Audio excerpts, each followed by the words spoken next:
حاضرین جماعت، یا علی مدد، جیسا کہ آپ جانتے ہیں کہ وقتاً فوقتاً ہمارے جماعت کی مختلف سیریمنیز کے بارے میں بعض اہم امور کے متعلق یاد دہانی کے لیے ہم جماعت کے سامنے حاضر ہوتے رہتے ہیں۔ اس سے پیشتر کہ ہم میت کی کچھ انڈیویجول رسومات کے حوالے سے کچھ باتیں آپ کے سامنے پیش کریں، ایک دو عام جنرل قسم کی باتیں ہیں جو ہم آپ کے سامنے شیئر کرنا چاہتے ہیں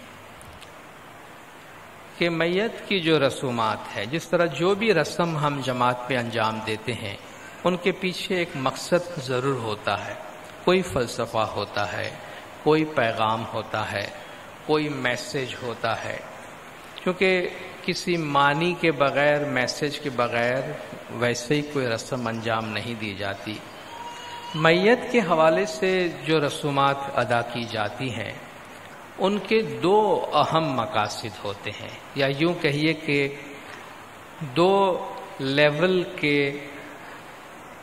کیریکٹرز ہیں، افراد ہیں کہ جن کو یہ رسومات ایڈریس کرنے کی کوشش کرتی ہے، جن کے حوالے سے ان رسومات کے ذریعے کچھ کہا جاتا ہے۔ ایک تو جس فرد کا انتقال ہوا ہے، جو مرحوم ہے، مرحوم کی روح کو دوسری دنیا میں جانے میں، اس روح کے دوسری دنیا کے سفر کو آسان کرنے کے لیے کچھ رسومات ہوتی ہیں، اور بعض رسومات ہوتی ہیں کہ جو مرحوم کے لواحقین ہیں، مرحوم کے پیچھے جو رہ گئے ہیں، جو سوگوار ہیں، جو غمزدہ ہیں، ان کو اس حقیقت کو، اس ریالٹی کو سمجھنے میں، اس حقیقت کو اپنانے میں اور یہ سیٹسفیکشن حاصل کرنے میں کہ وہ اس کے گھر کا فرد جو دنیا سے چلا گیا ہے وہ اس دنیا کے مقابلے میں ایک اچھی زندگی میں، اچھی حالت میں گیا ہے۔ یہ دو پیغامات ہوتے ہیں جو میت کی رسومات کے، دنیا میں کسی بھی مذہب میں، کسی بھی دین میں ہم جائیں گے تو یہ دو اہم پیغام اس میں ہوتے ہی ہیں۔ ایک مرحوم کے واسطے ہوتا ہے، ظاہر مرحوم تو گزر رہا ہے، چلا گیا ہے، مگر ہر انسان اس میں سے یہ پیغام لیتا ہے کہ جب میں بھی گزر جاؤں گا، میرا بھی انتقال ہو جائے گا، تو اس میں میرے واسطے یہ پیغام دیا جا رہا ہے۔ تو دنیا میں جتنے بھی مذاہب ہیں اس میں میت کے حوالے سے جو رسومات ادا کی جاتی ہیں ان میں ان دو اہم پہلوؤں کو سامنے رکھا جاتا ہے۔ ہماری زندگی میں، ہمارے خاندان میں، ہماری اپنی لائف میں، ہمارے کسی بھی عزیز کا، کسی بھی قریب کا، ہمارے ماں باپ، ہماری اولاد، فیملی ممبر میں کسی کا بھی انتقال ہو جانا ہمارے لیے ایک بہت دکھ اور غم کا موقع ہوتا ہے۔ بعض اموات ایسی ہوتی ہیں کہ جس کے لیے انسان تیار ہوتا ہے۔ ہم ایک بہت ہی دنیاوی اور ظاہری نقطہ نگاہ سے بات کرتے ہیں کہ مثلا کوئی فرد ہے جس نے دنیا میں لمبی زندگی گزاری ہے، اور ہم جانتے ہیں کہ دنیا میں عمر کی ایک حد ہے، عمر کی ایک لمٹ ہے۔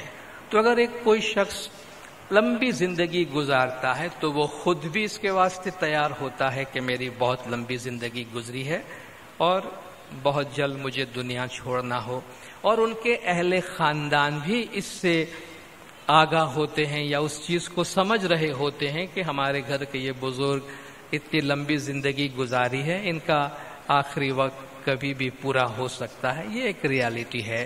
یا کوئی شخص کسی شدید بیماری کے اندر ہوتا ہے، کوئی ایسی بیماری ہے کہ جس کے بارے میں ڈاکٹر صاحب سے کہیں کہ ان کی زندگی بہت لمبی نہیں ہے، تو یہ چند صورتحال ہوتی ہیں کہ جن میں انسان تیار ہوتا ہے ایسے کسی خبر کو سننے کے لیے، تو پہلے سے وہ اپنے ذہن کو پریپئر کرتا ہے۔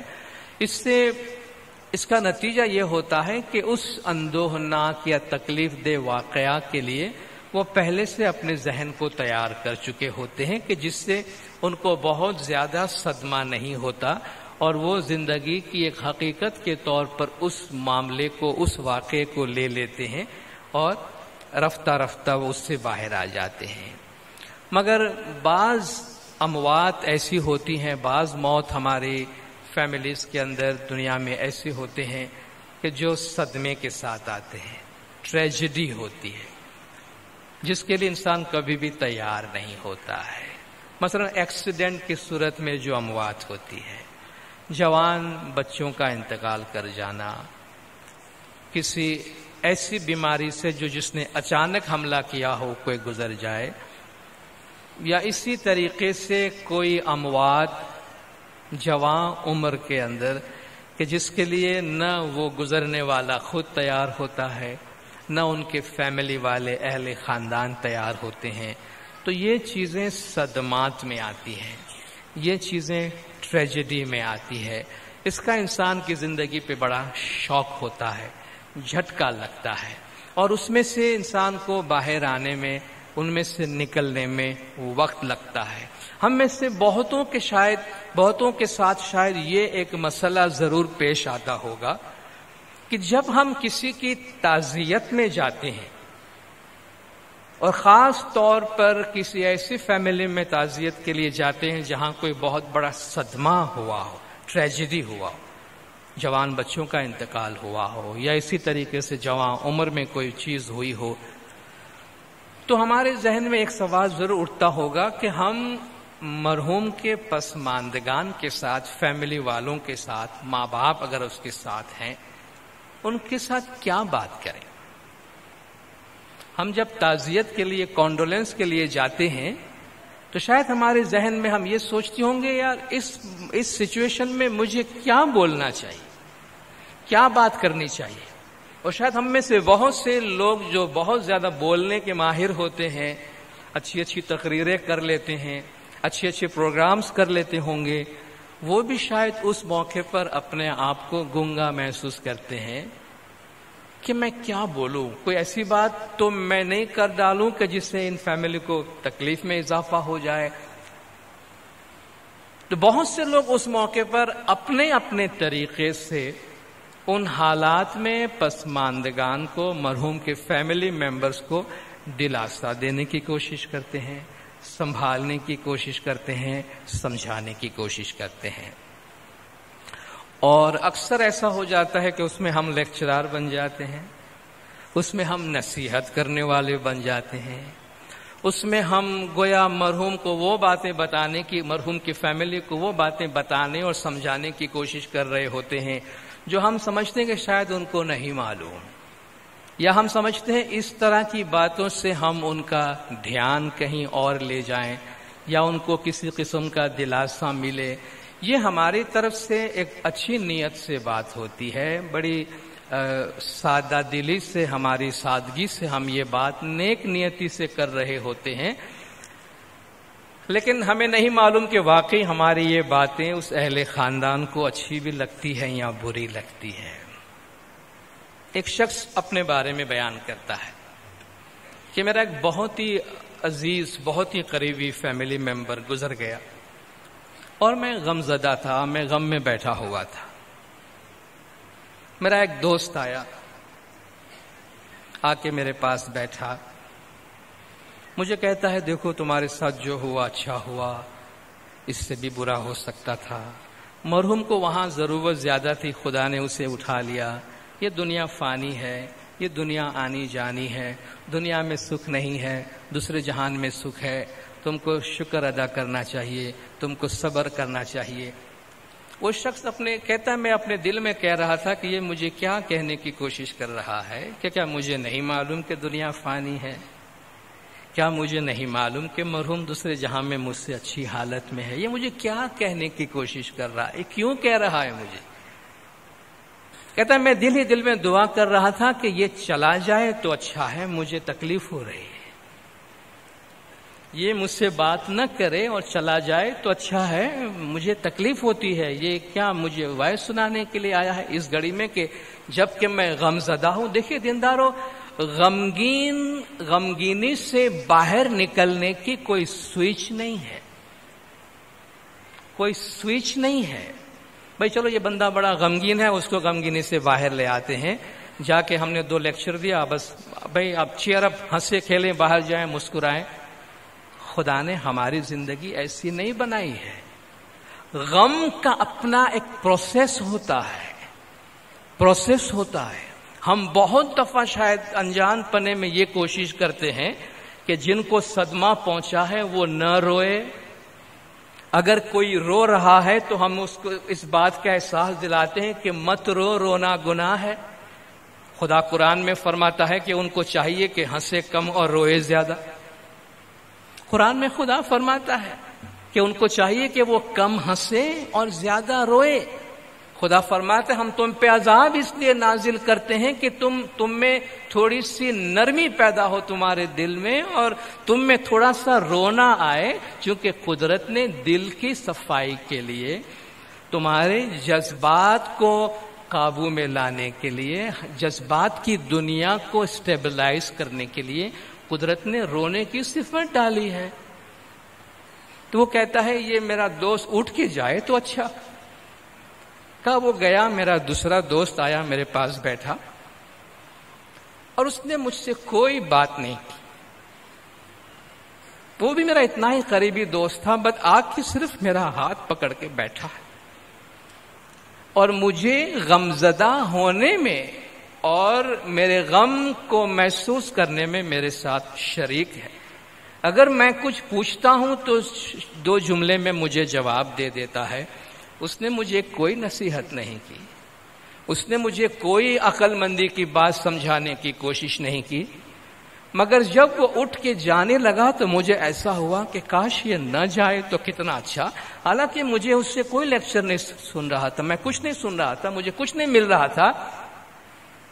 مگر وہ کہتا ہے کہ مجھے صحیح معنی میں احساس ہوا کہ کوئی میرے غم میں شریک ہے، وہ میرے ساتھ غمگین ہو رہا ہے، مجھے غمگین بننے کی مدد کر رہا ہے.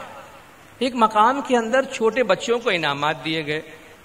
چھوٹے چھوٹے بچے کوئی آؤٹ اسٹینڈنگ کام انجام دیتے ہیں، کبھی کبھی بڑے اچھے کام کرتے ہیں، تو بچوں کو انعامات دیے گئے کہ یہ بچے نے یہ بہادری کا کام کیا، اس نے یہ انسانیت کا کام کیا، معاشرے میں یہ اچھا کام کیا. تو ان بچوں میں جس بچے کو پہلا انعام ملا، وہ اس بچے نے کیا کیا تھا کہ اس نے دیکھا اس کے پڑوس میں ایک بزرگ کپل رہا کرتے تھے، بوڑھا شخص اور بوڑھی خاتون اس کے ساتھ تھی. خاتون کا انتقال ہو گیا تو وہ بزرگ بڑا غمگین تھا اور رو رہا تھا. بچہ جا کے اس کے گود میں بیٹھ گیا. بس وہ بچہ چپکے سے جا کے اس کے گود میں بیٹھ گیا. لوگوں کو اس کی یہ بات پسند آئی کہ دیکھو اس بچے کو بھی کتنا احساس ہے کہ وہ اس کے غم میں شریک ہونے کے لیے گیا. لیکن انہوں نے کہا چلو معلوم تو کریں کہ آخر یہ بچے نے جو یہ ایکٹ کیا ہے، یہ جو کام اس نے کیا، اس نے کیا سوچ کر کیا.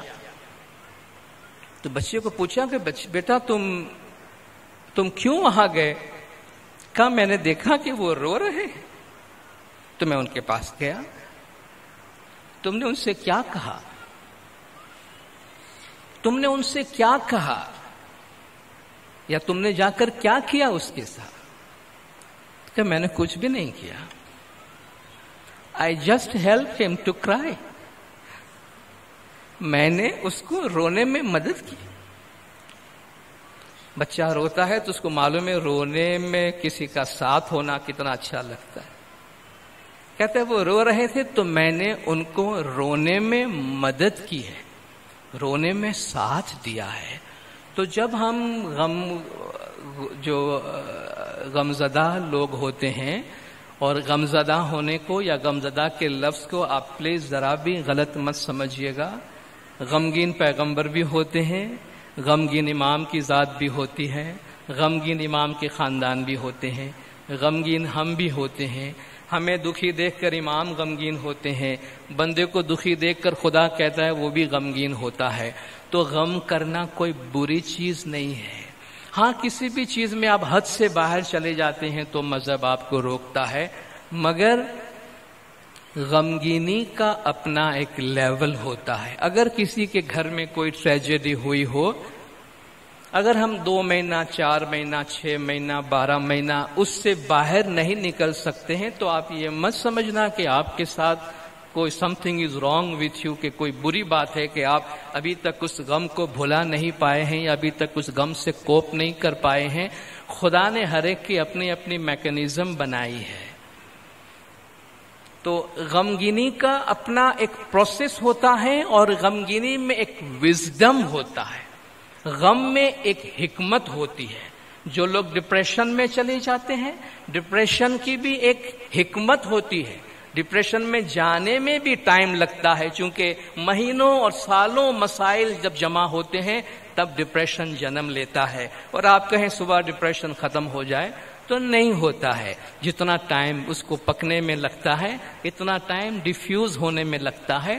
اور اس پروسیس کے درمیان انسان بہت زیادہ حکمت سیکھتا ہے، بہت زیادہ دانائی سیکھتا ہے. جس طرح کسی ایک گندی چیز کو یا گندے مادے کو آگ میں ڈالتے ہیں تو ساری گندگی ختم ہو جاتی ہے اور سونا نکھر کر پاک اور صاف ہو کر باہر آتا ہے. اس طرح ان پریشانیوں سے، تکلیف سے، غم سے، ٹریجڈی سے، غمگینی کی حالت سے انسان کی شخصیت گیلونائزڈ ہو کر، پاک صاف ہو کر اس میں سے ایک جلا حاصل کر کے باہر آتا ہے. اور اس کی اجازت دینی چاہیے. تو اگر کسی شخص کو، کسی فرد کے ممبر کو اپنے فیملی ممبر کی یاد میں روتا ہوا دیکھیں تو جا کر اس کو فوراً ہی سب آدمی جمع ہو جائے کہ کچھ کرو مگر اس کو رونے مت دو. ہم آپ سے یہی گزارش کریں گے، کچھ کرو نہ کرو مگر اس کو رونے ضرور دو، کیونکہ رونا اس کی صحت کے لیے اچھا ہے. یہ نہیں سمجھنا کہ اپنے غم کے اظہار سے، اپنے صدمے کے اظہار سے انسان کو نقصان ہوتا ہے. نہیں، غم کے اظہار سے، غم کے ایکسپریشن سے آج تک کسی کو نقصان نہیں ہوا ہے، لیکن غم کا ایکسپریشن نہیں کرنے سے نقصان ہوتا ہے. قدرت نے آنسو کیوں بنائے ہیں؟ بری چیز ہوتی تو نہیں بناتا. اس میں قدرت کی کوئی حکمت ہے. تو جو غمگینی ہے، تکلیف کے موقع پر، مشکلات کے موقع پر، آفات کے موقع پر، فیملی ٹریجڈی کے موقع پر اپنے آپ کو غم زدہ ہونے میں اور غمگینی کے اس پروسیس سے آگے بڑھنے میں ٹائم دیجیے. تسبیح پڑھتے ہیں، ذکر کرتے ہیں، شکر کرتے ہیں. اور جب ہم کانڈولینس کے لیے جاتے ہیں، فیملی کے پاس تعزیت کے لیے جاتے ہیں، تو ہمارے پاس ایک ہی عنوان ہونا چاہیے: مرحوم کے لیے دعا کریں اور مرحوم کے بارے میں اچھی باتیں کریں کہ جس سے گھر والوں کو سکون ملتا ہے. باقی اس کے علاوہ ہم کسی کو کسی قسم کی نصیحت کرنے کی کوشش نہ کریں. مکھی کامرے صاحبان اپنی ذمہ داری کے مطابق اہل خاندان کو جو ہدایات دینی ہوتی ہے وہ ہدایات وہ ان تک پہنچا دیتے ہیں. قدرت نے جو وقت ایک چیز پیدا کی ہے، ٹائم، اس میں قدرت نے بہت زیادہ ہیلنگ یعنی ہمارے زخم کو بھرنے کی طاقت اور تاثیر رکھی ہے. ہر چیز کو ٹائم دینا چاہیے. ہر چیز اپنے ٹائم پر اپنی صورت اختیار کرتی ہے. تو نیچر کو اپنا کام کرنے دیجیے. قدرتی طور پر انسان کا غمگین ہونا اور جتنا صدمہ اور جتنا غم جس کو پہنچا ہے اسی قدر اس کے غم کا ایکسپریشن کرنا، اظہار کرنا اس انسان کی ذہنی اور جذباتی صحت کے لیے بہت ضروری ہے. آپ میں سے جو لوگ بھی سائیکولوجی یا سائیکیٹرسٹ پڑھتے ہیں، مطالعہ کرتے ہیں یا آپ نے پڑھا ہے، مجھے یقین ہے کہ آپ میں سے بہت سے لوگ میری ان باتوں سے اتفاق کریں گے. دوسرا ایک نقطہ جو میں عرض کرنا چاہوں گا وہ مولانا حضرت امام شاہ کریم الحسینی صلوات اللہ علیہ کی چند ہدایات جو میت سیریمنیز کے حوالے سے ہیں. اس سے ہمیں یہ بھی اندازہ ہوتا ہے کہ آپ دیکھیے رفتہ رفتہ ہمارے جماعت کے ڈائریکشن کے لیے جماعت کس سمت میں آگے بڑھے اور امام زمان ہماری رسومات کو کس طریقے سے لیتے ہیں اور مسلم برادری کے ایکسیپٹنس کے لیے مولا کس طریقے سے لائحہ عمل اپناتے ہیں، اس کی ہمیں اس سے ہدایت بھی ملتی ہے اور رہنمائی بھی ملتی ہے۔ کافی حد تک کافی دفعہ ایسا ہوتا رہا ہے کہ ہماری میت سیریمنی میں اگر ہماری جماعت سے باہر کے کوئی دیندار آ جاتے تھے، کوئی ہمارے غیر اسماعیلی مسلم برادران اگر میت میں شریک ہوتے تھے یا کبھی میت کے پاس اگر وہ بیٹھے ہیں، تو شاید ہم یہ کوشش کرتے تھے کہ ان سے گزارش کریں کہ پلیز آپ مہربانی کر کے ذرا باہر تشریف لے جائیے، ہمیں ہماری اپنی سیریمنیز انجام دینی ہے۔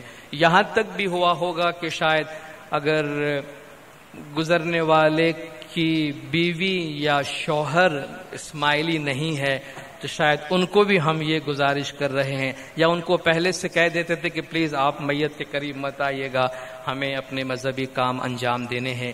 امام رفتہ رفتہ بہت سی چیزوں کو ایڈریس کرتے ہیں اور ان کے بارے میں ہدایات دیتے ہیں۔ تو میت کے حوالے سے امام زمان کی جو تازہ ہدایات جو آپ جماعتوں تک پہنچی بھی ہوں گی، اور اگر نہیں پہنچی ہے تو آج میں عرض کیے دیتا ہوں، وہ یہ ہے کہ مولا کی ہدایت ہے کہ چھانٹا سیریمنی کے درمیان میت کو جب ہم چھانٹا دیتے ہیں، اس موقع پر اگر مرحوم کے اہل خاندان رشتہ داروں میں سے کوئی بھی غیر اسماعیلی افراد وہاں بیٹھے ہیں تو ان کو وہاں بیٹھنے دیجیے، ان کے سامنے ہی آپ چھانٹے کی کارروائی انجام دیں، ان میں سے کسی کو بھی وہاں سے اٹھنے کو نہ کہیں۔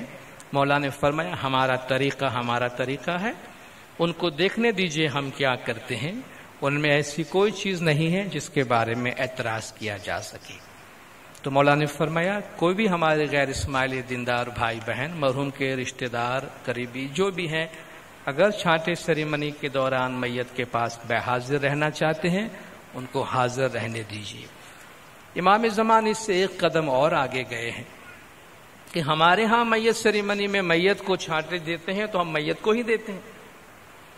باہر مغربی ممالک میں میت کا جو چھانٹا ہے وہ میت کے فیملی ممبرز پہ ڈالا جاتا ہے، میت پہ نہیں ڈالا جاتا۔ ان کے فیملی ممبرز باری باری آتے ہیں اور چھانٹا لیتے ہیں۔ امام نے اس صورت میں ان کو فرمایا کہ اگر ان کے غیر اسماعیلی فیملی ممبر ہیں، اگر مرحوم کے غیر اسماعیلی فیملی ممبر ہیں اور وہ چھانٹا لینے کی خواہش کا اظہار کرتے ہیں تو آپ ان کو بھی چھانٹا دیجیے۔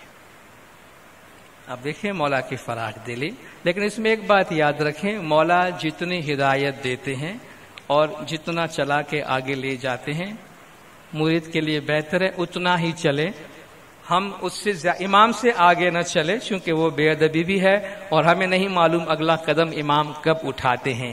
تو اب یہ رسومات دے کر ہم یہ نہ کہیں بھئی چھانٹے میں تو آگے، چلو کل جماعت خانے بھی لے آتے ہیں، انہیں ہم زیارت میں بھی اٹھا کر لے آئے، روحانی مجلس میں بھی لے آئے، نہیں۔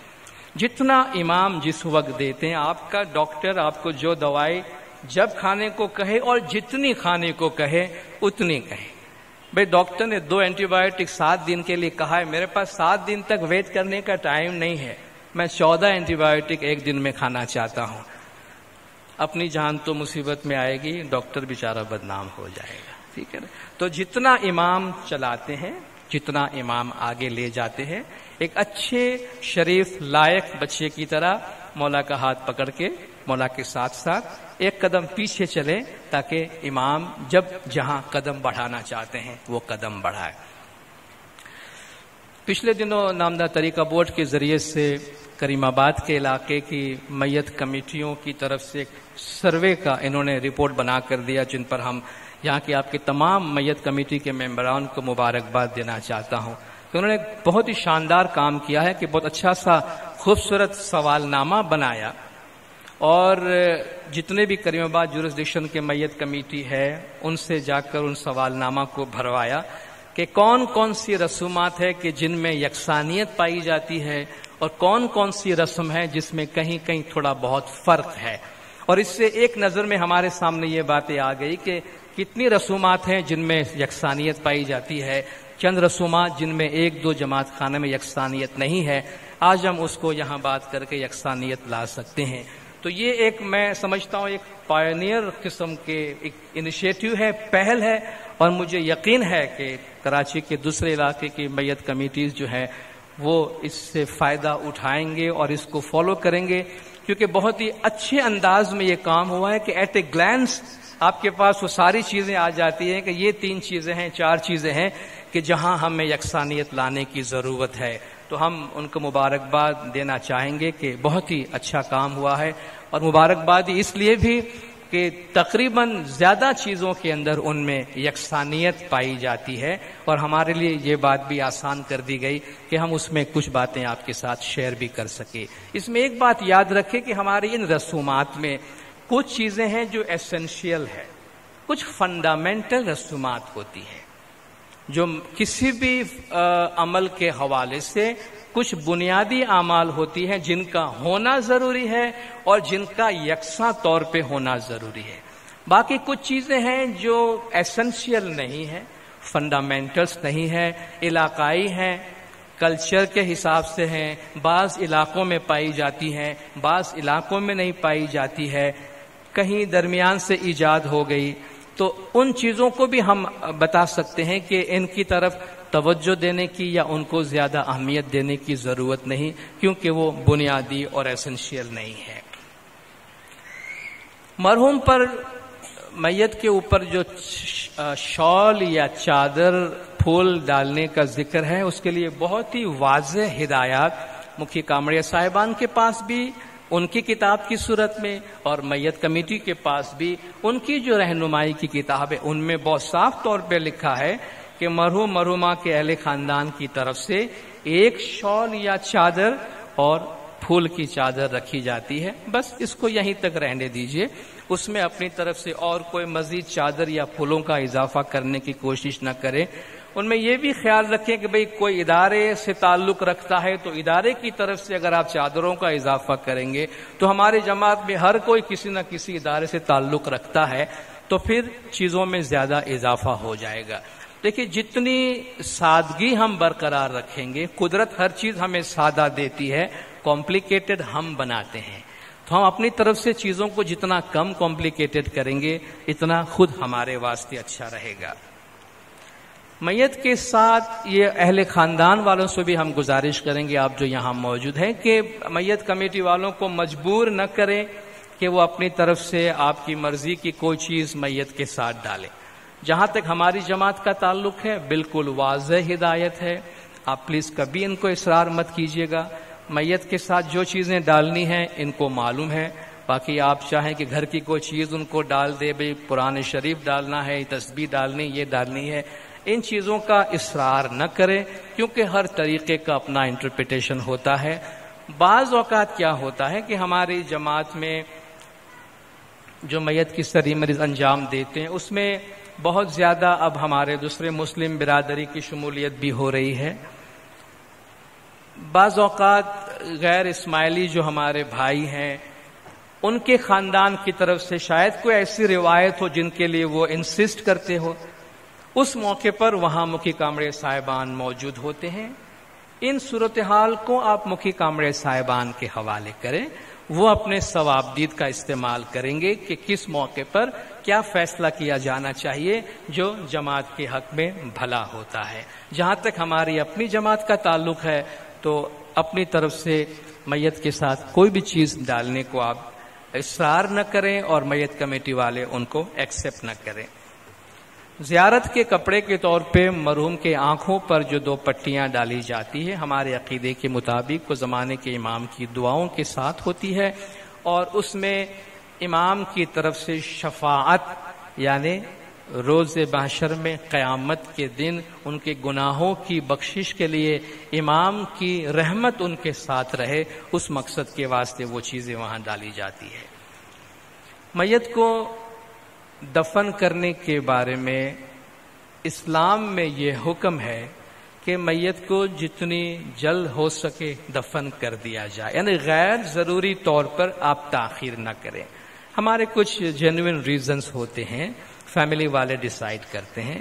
حضور اکرم صلی اللہ علیہ وآلہ وسلم کا فرمان ہے کہ اگر کوئی شخص صبح کے وقت انتقال کر جاتا ہے تو اس کے دوپہر کا سونا، نیپ جسے آپ کہتے ہیں، قیلولہ، وہ قبر میں ہونا چاہیے، اور اگر کوئی شخص دوپہر کے بعد گزر جاتا ہے تو اس کا رات کا سونا قبر کے اندر ہونا چاہیے، یعنی اتنا ٹائم کی آپ کے پاس گنجائش ہے، اور ہماری جماعت اسی پہ عمل کرتی ہے۔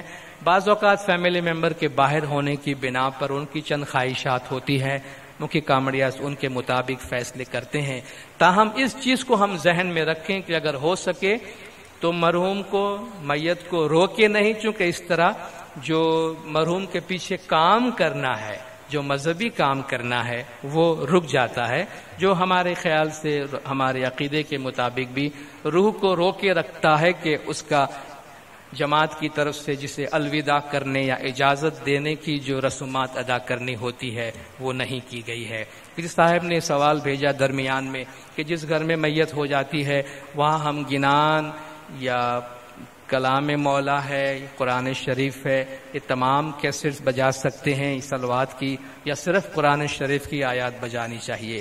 قرآن شریف کی آیات بھی آپ بجا سکتے ہیں، اور وہ خاص طور پر میت سیریمنی کے تھوڑی سی ڈسکرپنسی ہم کو نظر آئی، وہ یہ کہ بعض جگہ پوری نماز بڑی آواز سے پڑھائی جاتی ہے، جبکہ بعض جگہوں پہ تکبیر بڑی آواز سے پڑھائی جاتی ہے اور نماز آہستہ سے پڑھی جاتی ہے۔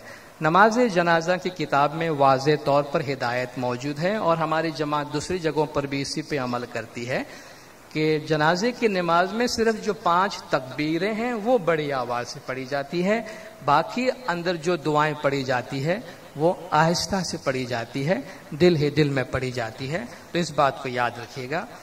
ایک اور نئی چیز ہمارے سامنے آئی جو ہم نے کبھی نہیں سنی تھی، اس سروے میں سامنے آئے کہ دفن کرنے کے بعد چٹائی کے کونوں سے دھاگا نکالا جاتا ہے اور اسی قبر کی مٹی کو گیلی کر کے ان دھاگوں سے ان کونوں کو بند کیا جاتا ہے۔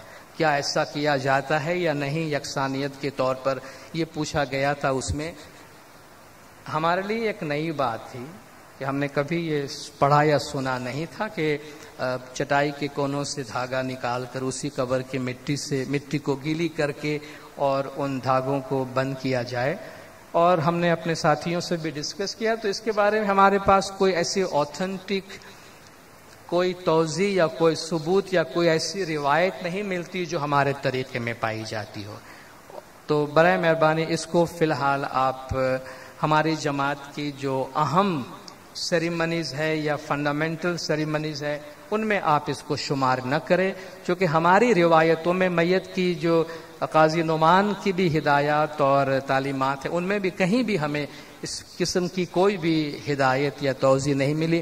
ممکن ہے اس کا تعلق کسی ایک علاقے سے، کسی ایک ثقافت سے ہو، تو ہم اس کو جنرلائز نہ کریں تو ہی بہتر ہوگا۔ اگر مستقبل میں اس کے بارے میں کوئی سند ہمیں ملتی ہے انشاءاللہ ہم آپ جماعت کو کمیونیکیٹ کریں گے۔ کل کی جو مٹی ہے اس میں تھوڑا سا فرق یہ نظر آ رہا ہے کہ عام طور پر جماعت خود کل کی دعائیں پڑھ کے مٹی دیتے ہیں، ایک جگہ پہ اجتماعی طور پہ کل کی دعا پڑھی جاتی ہے۔ تو ہماری جو روایات ہیں ان میں جتنے لوگ میت میں شریک ہوتے ہیں قبر کے آس پاس ہوتے ہیں وہ اپنے ہاتھ میں تھوڑی سی مٹی لے کر، ویسے اس میں کوئی دعا جو ہے وہ فکس نہیں ہے۔ رسول اللہ صلی اللہ علیہ وآلہ وسلم، مولا علی علیہ الصلوۃ والسلام، ان کی روایات موجود ہے، اپنے اپنے طور کی دعائیں انہوں نے پڑھی ہیں، اور اس کو قل کی مٹی اس لیے کہتے ہیں کہ اس میں اب قل هو اللہ احد جو سورۃ الاخلاص ہے وہ 3 مرتبہ پڑھ کے اور دم کر کے دی جاتی ہے۔ بعض اوقات دوسری جو قل کی صورتیں ہیں وہ پڑھی جاتی ہے۔ تو ایس سچ دعا کوئی فکس نہیں ہے، مگر ایڈوائزبل یہی ہوتا ہے کہ 3 دفعہ سورۃ الاخلاص پڑھ کے ہم وہ مٹی قبر میں ڈال دیتے ہیں۔ یہ دعا کو اجتماعی نہ کریں، انڈیویجول جس طرح پڑھی جاتی ہے اس وقت اس کو اسی طرح رکھیں، ایسا نہ کرے کہ ایک شخص کل کی دعا پڑھے جس پہ ساری جماعت شریک ہو، کیونکہ ایس سچ کل کی کوئی دعا پرسکرائب ہی نہیں ہے، تو ہم اس کو اجتماعی صورت دیں گے تو ہمارے جماعت کے لیے مسئلہ ہوگا۔ زیارت وغیرہ کے جو اناؤنسمنٹ ہے ہم نے پہلے بھی جماعت میں اس کے بارے میں ہدایت دی ہے، موجود ہے کہ ہماری جماعت کو عام طور پہ معلوم ہوتا ہے کہ زیارت گڈاڑی کی دعا کب ہوتی ہے، اور قبرستان میں ہمارے دوسرے بھی مسلم برادر بھائی ہوتے ہیں جن میں ہم جماعت خانے کی چیزوں کا عام طور پہ وہاں اعلان نہیں کرتے ہیں، تو وہاں ان چیزوں کا اعلان نہیں کیا جائے تو بہتر ہے۔ قبروں کے ساتھ جہاں ہمارے بزرگ آبا و اجداد، ہمارے فیملی ممبر، ہمارے عزیزوں کو ہم دفن کر کے آتے ہیں، تو یہ قدرتی بات ہے کہ اس زمین سے، اس قبر سے ہمارا لگاؤ ہوتا ہے، اور بار بار ہمارا جی چاہتا ہے کہ ہم اس کی وزٹ کریں، وہاں جائیں، دعا پڑھے، فاتحہ خوانی کریں۔ عام طور پر یہ جو دعائیں ہیں دفن کرنے کے بعد ہم دعائیں دے کر آ جاتے ہیں، مگر ہمیں زمانے کے امام کی طرف سے ہدایت ہے کہ آپ کو مرحوم کے پیچھے جو کچھ بھی کرنا ہے آپ جماعت خانے میں آ کے کریں۔ تو جماعت کی اسی معاملے میں حوصلہ افزائی کی جاتی ہے کہ ہم زندہ امام میں ماننے والے، زندہ نور کو ماننے والے، اور روحوں کی حیات میں ماننے والے ہیں، روحوں کی زندگی میں ماننے والے ہیں۔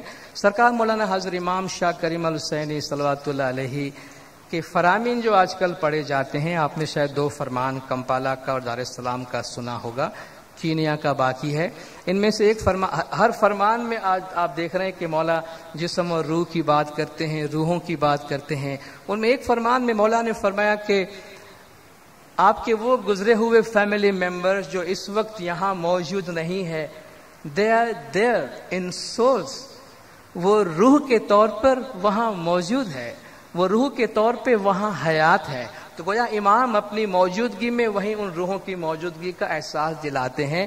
تو ہمیں ان سے کمیونیکیٹ کرنے کے لیے، ان پہ دعائیں پڑھنے کے لیے ضروری نہیں ہے کہ ہم قبرستان ہی جائیں تو ہی ہم وہ دعائیں پڑھ سکتے ہیں۔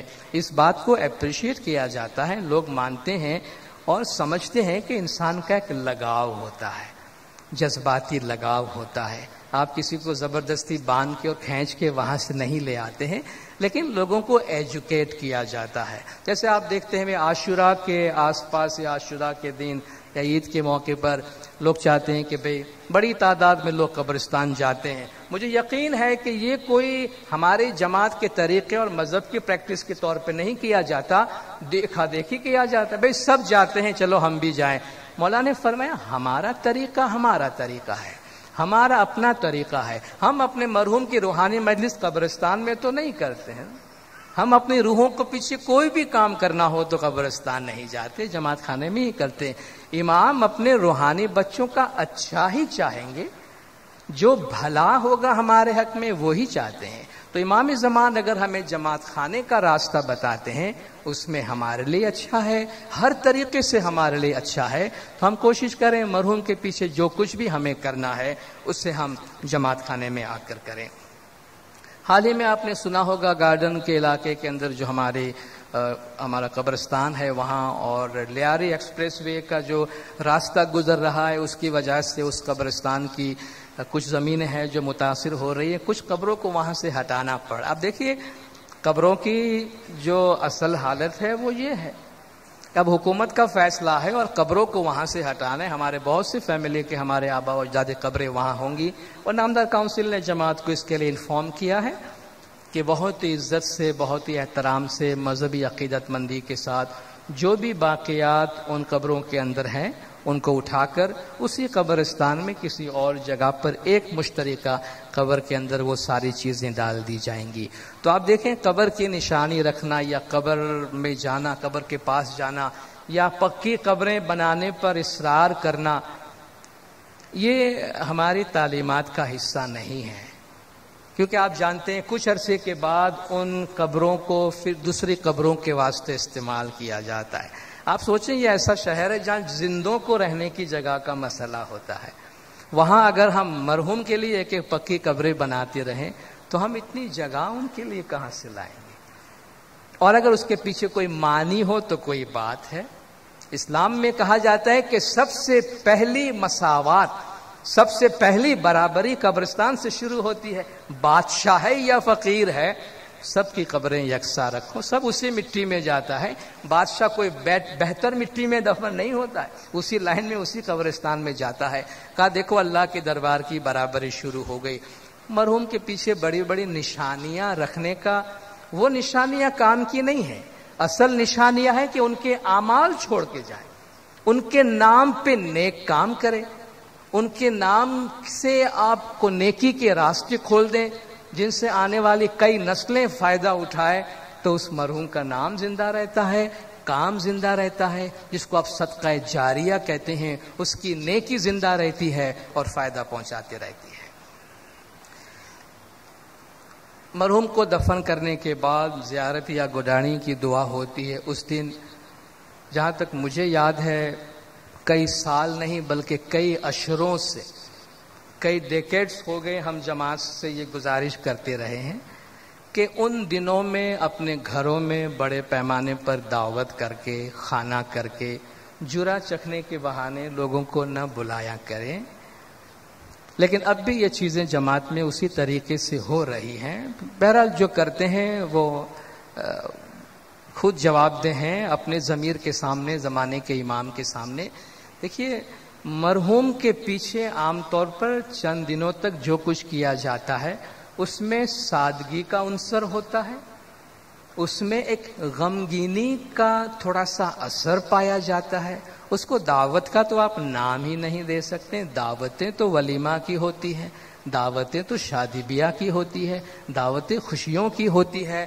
تو اس موقع پر بلکہ لوگوں کو ہم کس طرح سے بلاتے ہیں یا دعوت دیتے ہیں، آپ دیکھیے مرحوم کے پیچھے جیسے بھاتی کے حوالے سے جب بات کی جاتی ہے، چھوٹے پیمانے پر تھوڑا سا جو کھانا بنایا جاتا ہے اس کے پیچھے فلسفہ یہ ہے کہ جس گھر میں میت ہوئی ہے ان کو کھانے کی سدھ نہیں ہوتی ہے۔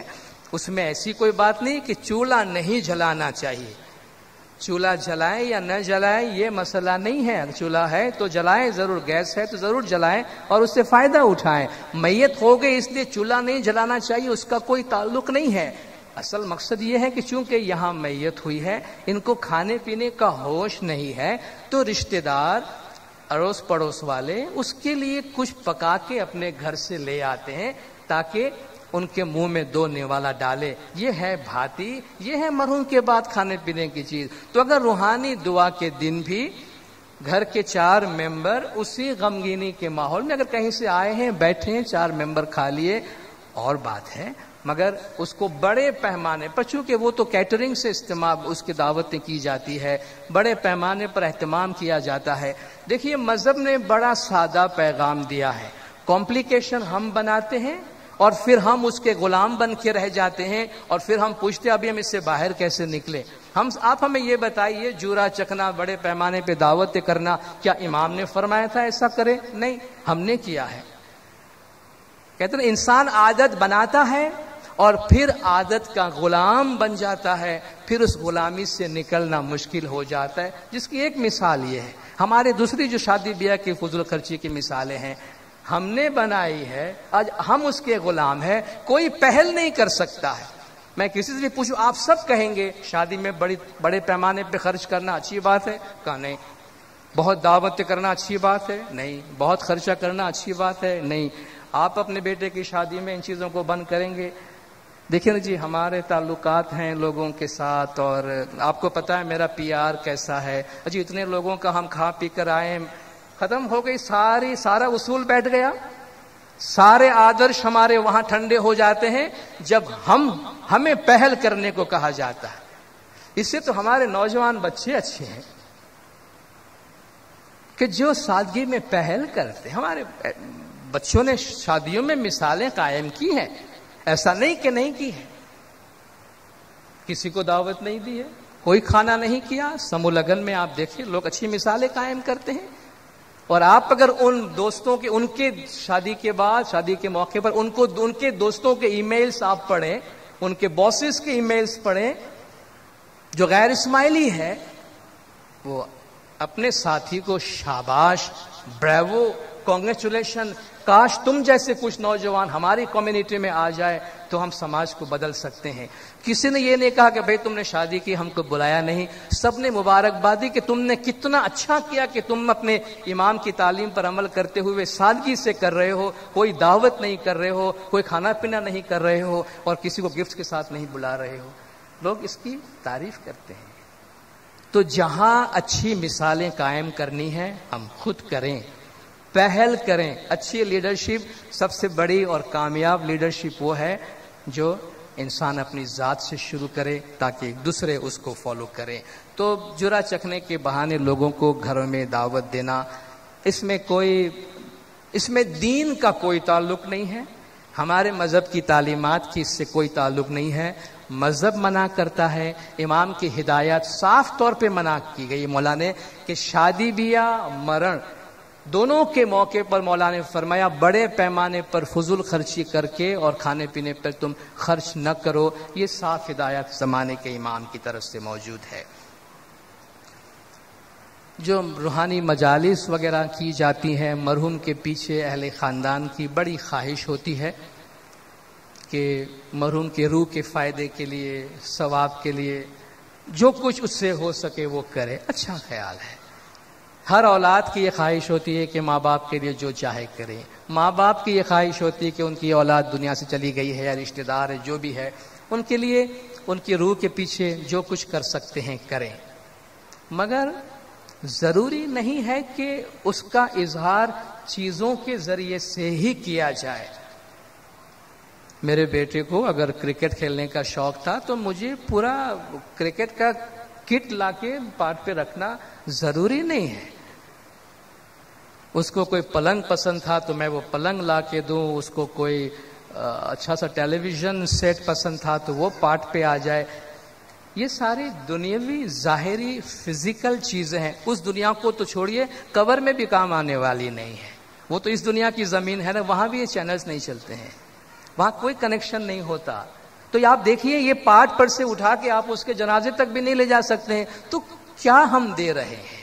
یہ جو بہت زیادہ ظاہری اور مادیت کی ایک سوچ ہے کہ ہم سوئی دھاگے سے لے کر اور فرنیچر سیٹ تک جو کچھ ہم سے ہو، ہمارے لحاظ سے یہ خیال اس لیے اچھا ہے کہ ہم مرحوم کے لیے سب کچھ کرنے کو تیار ہے، مگر تھوڑی سی مولا نے فرمایا آپ اپنا انٹلیکٹ استعمال کریں، وزڈم استعمال کریں، عقل استعمال کریں.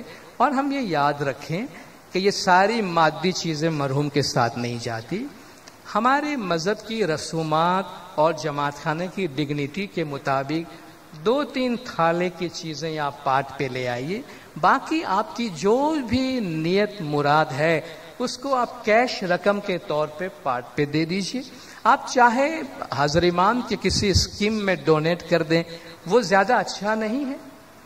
اب ہم ہزاروں لاکھوں کا سامان لے کر آئے، ہزاروں لاکھوں کا سامان خریدنے میں پہلے آپ مارکیٹ جاتے ہیں، فیملی پہ وہ پریشر آیا، آپ کے اس پیسے کے 50-60% پیسہ جماعت سے باہر گیا ہوگا. ٹھیک ہے. اور جو چیز آپ پاٹ پہ لا کے رکھتے ہیں ظاہر ہے اس قیمت پہ نہیں، اس سے کم قیمت. آج آپ ایک ٹیلی ویژن لا کے رکھتے ہیں، 25,000 کا ٹیلی ویژن ہے. آپ میں سے کس کے گھر میں ٹیلی ویژن نہیں ہے؟ آپ بتائیے. ہر گھر میں ہے تو ٹیلی ویژن کی ضرورت کسی کو بھی نہیں ہے. جو بھی لے گا اس کے لیے ایک طرح سے معاف کیجیے گا فضول خرچی کہتا ہوں جماعت خانے میں، لیکن ایک طرح سے وہ ایک غیر ضروری چیز لے رہا ہے، اور شاید اس لیے لے گا کہ مارکیٹ پرائس سے آدھی قیمت میں مل رہی ہوگی تو مولا کے گھر میں اس کی آدھی قیمت آئی. بعض اوقات مذہب میں اس لاجک کو استعمال کرنا پاپ نہیں ہے، ویلڈ ہے، جسٹیفائڈ ہے. مولا کو لوگ جب مہمانی میں جاتے بہت سے لوگ گھڑیاں دیتے ہیں، مولا کو دیتے تھے. پہلے الاؤ ہوتا تھا، مولا وہ گفٹ دے رہے ہیں، کوئی گھڑی دے رہا ہے، دوسری گھڑی آ گئی، تیسری گھڑی آ گئی. کہتے ایک دفعہ مولا نے فرمایا کہ کوئی میرے روحانی بچوں کو یہ بتا سکتے ہیں کہ امام ایٹ اے ٹائم کتنی گھڑیاں پہنیں گے؟ ان کو کوئی سمجھا سکتا ہے کہ امام بیک وقت کتنی گھڑیاں پہنیں گے؟ بڑے پیار سے مولا نے فرمایا ہوگا، لیکن شاید میسج مولا یہ دینا چاہتے ہیں کہ اس کا بہتر مصرف ہو سکتا ہے. اگر وہی رقم آپ سمجھیے کہ آپ 2 یا 4 بچوں کو ان کے ایجوکیشن کو ایڈاپٹ کرتے ہیں کہ بھئی میں اپنے پیرنٹس کے یاد میں، اپنے بچوں کی یاد میں ان 4 بچوں کے اتنے سال تک کے ایجوکیشن کا خرچہ اپنے اوپر لیتا ہوں. آپ دیکھیے، آپ 4 زندگیاں بناتے ہیں، آپ لوگوں کا گھر بناتے. یہ صدقہ جاریہ ہے. اور وہ جو تعلیم حاصل کریں گے اور وہ تعلیم حاصل کر کے جو اپنی زندگی سنواریں گے، اس تعلیم سے ان کو، ان کے آنے والی نسلوں کو جو بھی فائدہ پہنچے گا وہ ثواب مرحوم کی روح کو پہنچ رہا ہے. اس کو صدقہ جاریہ کہتے، یعنی ایسی نیکی جو کہ آگے سے آگے بڑھتی جائے. تو آج تو مولا نے ہمیں بڑی سمجھ دی ہے. کوشش کریں کم سے کم مادیت کا اظہار جماعت خانے کے اندر ہو، کم سے کم مٹیریل چیزیں ہو. آپ بھی سکون سے رہیں گے، چونکہ جتنے محنت آپ سامان لانے میں کرتے ہیں اس سے زیادہ محنت اس کو ڈسپوز آف کرنے کے لیے جماعت میں اتنے سارے والنٹیئر فورسز کو، مکھی کامرے صاحبان کو اہتمام کرنا پڑتا ہے. گھوم پھر کے بعد وہی آپ کی نیکیاں کارسازی کی صورت میں آتی ہے. تو اتنے لمبے چکر میں جانے کے بجائے اگر ڈائریکٹ وہ پارٹ پہ آ جائے تو ہم جماعت کا اپنا کافی زیادہ وقت بھی سیو کر سکتے ہیں، کام کو آسان کر سکتے ہیں. اور اس میں کوئی چیز دین کے خلاف نہیں ہے، کوئی چیز ہمارے مذہب کی تعلیم کے خلاف نہیں ہے. مولا ہمیں ایجوکیٹ کرتے جاتے ہیں نا، تو ایجوکیشن کے ساتھ ساتھ یہ چیزیں خود مولا جماعت کے ذہنوں میں ڈالتے جاتے ہیں. تو سادگی کو اپنائیں، جتنا سادگی ہم اپنائیں گے ہمارے لیے بہتر ہے. بس آخری میں اسی گزارش کے ساتھ اپنی جگہ لوں گا کہ ہماری جماعت میں جتنی بھی خدمات انجام دی جاتی ہیں ان میں بہترین خدمات میں سے یہ خدمت ہے کہ جس میں خود مولا نے فرمایا کہ یہ بہت مشکل خدمت ہے، اس کام میں دنیا کا کوئی مزہ نہیں ہے. جو لوگ میت کمیٹی کا کام کرتے ہیں اس میں کوئی دکھاوے کے واسطے میت کمیٹی کا کام کر ہی نہیں سکتا ہے، جو کہ دکھانے کا ہوتا ہی کچھ نہیں ہے. آپ کو تو اچھے کپڑے پہننے بھی نصیب نہیں ہوتے ہیں، جو کہ مٹی کے اندر بیٹھنا ہوتا ہے، لٹرلی انڈر گراؤنڈ جانا پڑتا ہے، قبر میں اترنا پڑتا ہے، مٹی کے ساتھ کام کرنا پڑتا ہے. اور پھر یہ ہر ایک کی بس کی بات بھی نہیں ہے. ہم آپ جماعت سے اپیل کریں ہر ایک آ کے میت کمیٹی میں شامل ہو جائیں. میت کمیٹی کے لیے تھوڑے مضبوط دل کے افراد کی ضرورت ہے، مرد یا خواتین. یہ اچھی خدمت ہے، اس میں آگے آنا چاہیے. آپ میں سے جو سمجھتے ہیں کہ اس خدمت میں جو تھوڑا سا مشکل معاملہ اس لحاظ سے ہے کہ دل کی مضبوطی چاہیے. بہت سے لوگ نرم دل کے ہوتے ہیں جو میت کمیٹی تو کیا میت میں شامل ہونا بھی ان کو تکلیف ہوتی ہے، تو ان کو دور ہی رہنا چاہیے. ان کے لیے اس طرح کی خدمت کوئی مسئلہ بن جائے مولا یہ بھی نہیں چاہیں گے. لیکن مضبوط دل والے جو آپ سمجھتے ہیں واقعی کوئی ایسی خدمت انجام دینا چاہتے ہیں جس سے آپ کو خوشی ہو، مولا نے فرمایا دنیا میں اس کا بدلہ آپ کو نظر نہیں آئے گا لیکن دوسری جہان میں اس کا بہت بڑا بدلہ ہے. تو اس خدمت میں ہاتھ بٹانے کے لیے جماعت کے مضبوط خواتین و حضرات آپ آگے تشریف لائیں. اور یہ ہماری جماعت کی ایک ایسی خدمت ہے کہ جس میں ہم پبلک میں نظر آتے ہیں. اور آپ میں سے بہت سے لوگ گواہ ہوں گے، مکھی کامرے صاحبان گواہ ہیں، ہمارے والنٹیئرز گواہ ہیں. جو لوگ عام طور پہ ہمارے بارے میں کوئی اچھی بات نہیں کر سکتے ہیں، ان کو ہماری جماعت پہ کوئی اچھی بات نہیں نظر آتی. چار آدمی کے بیچ میں بیٹھ کر وہ شاید ہمارے گلہ ہی کرتے ہوں گے. وہ جب ہمارے میت میں شامل ہوتے ہیں تو ایک بات کہہ کے جاتے ہیں کہ ویسے ہم آپ کے بارے میں کوئی اچھی بات نہیں کہتے ہیں، مگر آفرین ہے آپ کی جو میت سیریمنیز کی اور جنازے کی کارروائی ہے اس سے ہم بہت مطمئن اور بہت خوش ہو کے جاتے ہیں. ہم نے بڑی کوشش کی کہ ہمیں کوئی چیز ایسی مل جائے جس پر ہم نکتہ چینی کریں، مگر ہمیں کوئی چیز ایسا نظر نہیں آیا. تو اگر اس قسم کے کمنٹس آتے ہیں تو آپ سمجھ سکتے ہیں یہ ہماری جماعت کی عزت آبرو، ہماری ساکھ کے لیے اور جماعت کے باہر ایک لیڈرشپ پرووائڈ کرنے کے حوالے سے کتنی اہم خدمت ہے. آپ سب جماعت نے بہت خاموشی سے سنا، آپ کا شکریہ. نندر مکھی صاحب، کامرے صاحبان نے آپ کے سامنے بولنے کا موقع دیا. طریقہ بورڈ نے ہماری مدد کی اس پروگرام کو آرگنائز کرنے میں، آپ سب کا بہت بہت شکریہ. یا علی مدد.